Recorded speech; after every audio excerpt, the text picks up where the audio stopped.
Hi, I'm JR from Bump. Since Hawthorn have been knocked out of the top 8, footy has really lost its je ne sais quoi for me. To reconnect with the passion that I once felt for AFL, I've come here. To reconnect with the grassroots of footy, with real grassroots footy players and real grassroots scoreboards. Real grassroots refreshments.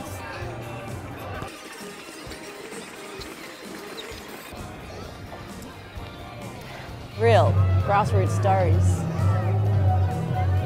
Real grassroots snacks. Real grassroots mates. Real grassroots facilities. And real grassroots weather. Now that I've reconnected with my passion for footy, you should too. Support local footy. Because you're worth it.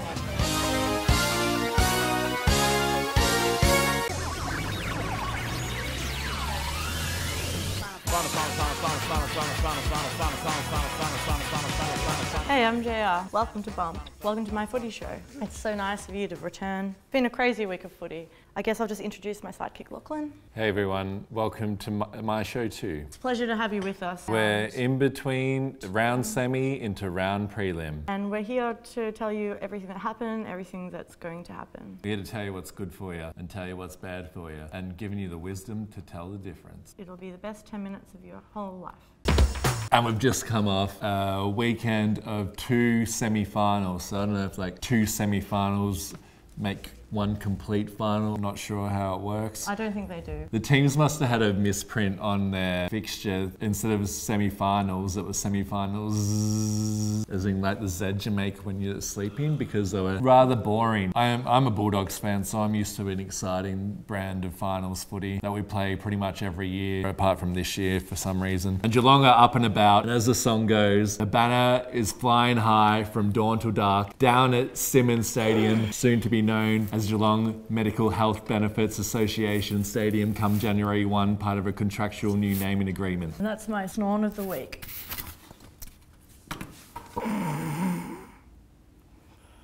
And in the other game, the Giants beat the Eagles pretty comprehensively. The Giants are through to the prelim. Something's remiss down Geelong way. 2 Toms, the Tomcats. Tom Lonigan, Tom Stewart. I don't know, if the cats get sick, you should take them to the vet. Not this time, it'll be a bit silly because it's just them that are called the cats.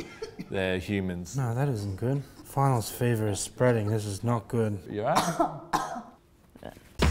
As we all know, Adelaide have been going quite good this year. They've been doing all right, JR. That's thanks in part to the leadership shown by Big Texie Walker. And we're stoked to welcome Tex. G'day, Tex. Jesse Rose, Lachlan, thank you for having me on your program. Oh, no worries, mate. First up, let's chat about how you lined up for the national anthem against the Giants. It was pretty hectic. Yeah, well, I found it amusing our stance during the national anthem has attracted so much scrutiny for what I see as a benevolent breach of a minor social contract. We weren't trying to intimidate our opposition or show any disrespect to the national anthem, though I must say if we were showing disrespect to the national anthem, it would be a protest to the ongoing persecution of the most vulnerable among us by our national government. So what I think was going on during the national anthem was an internal Socratic method, trying to rationalise the nerves, the dissonance within our minds and physical self. And while that seems like an individualist act, I think it was really quite a bonding experience. You're running red hot at the moment. How do you rate your chances for the flag this year? Well, if the Adelaide Crows men's team do manage to pull off the premiership next weekend, it will follow in the wake of the AFL women's Adelaide Crows team and their achievements earlier on in the year. And I think you'll find there are a few proponents of the AFL Women's League more fervent than I. Didn't you cut a women's exhibition match short so that you could help the blokes get a few extra minutes of warm-up time? I do acknowledge that, Jesse Rose, and in that instance I was taking duty of care as a leader and I was cutting the game short to minimise risk to the burgeoning female players rather than set back their careers with a needless injury in an exhibition match, not to diminish the worth of the match. Well, Tex, that's all we have time for. All the best as you set your sights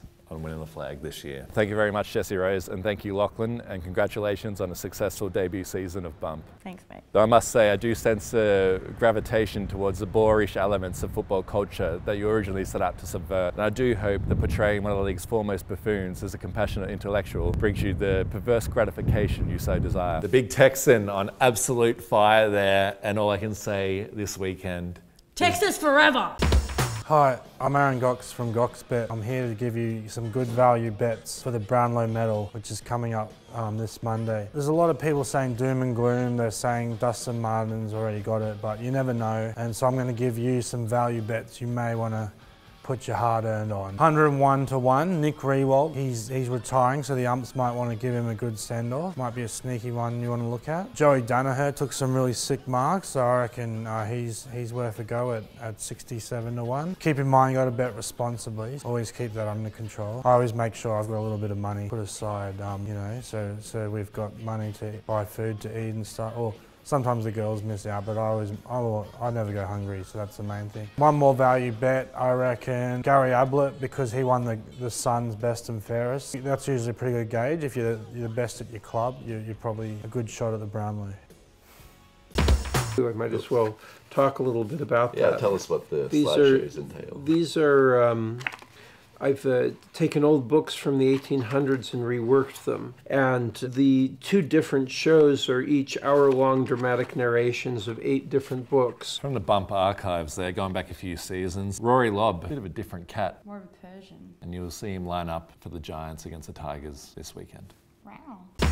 Woo! Now it's time for Lock of the Week. This Sunday at Etihad Stadium, there will be the grand final for the VFLW, where the Darebin Falcons will come up against the Diamond Creek Creekers. Are you going to go? Yeah, I'm going to go. A huge factor. Darcy Vesio has been out the past few weeks with a bung knee, but I think that just sets the scene for this year's Robert Murphy moment. I reckon the Darebin Falcons will make amends for their loss a couple of weeks back and win the flag. Darcy Vesio, come to the stage.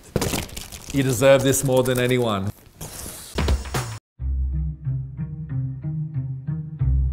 I must find a cure to stop this finals fever once and for all.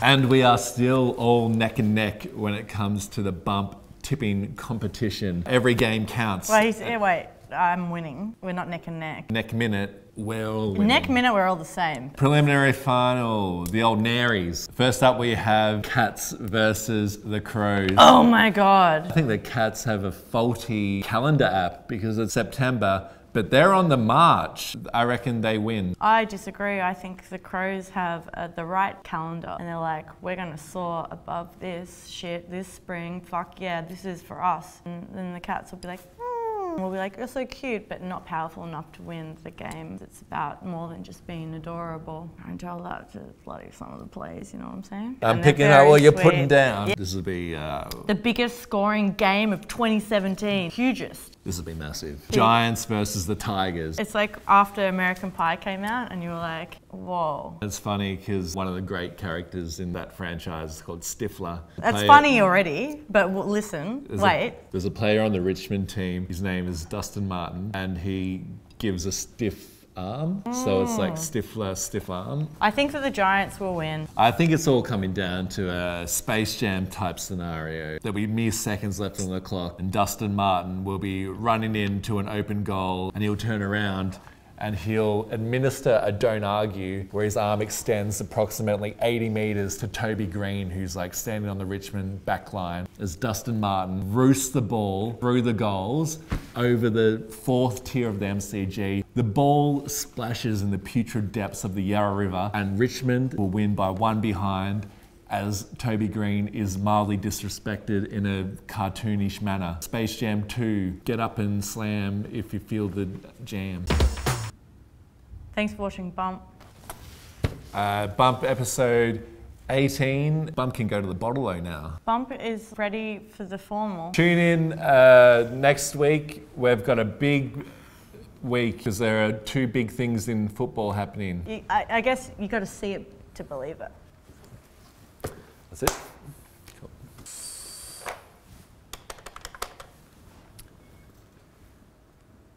Yeah, I'm after your cheapest shed sweeping contractor. Nah, you're gonna have to go cheaper than that. All right, $4 an hour. Done deal.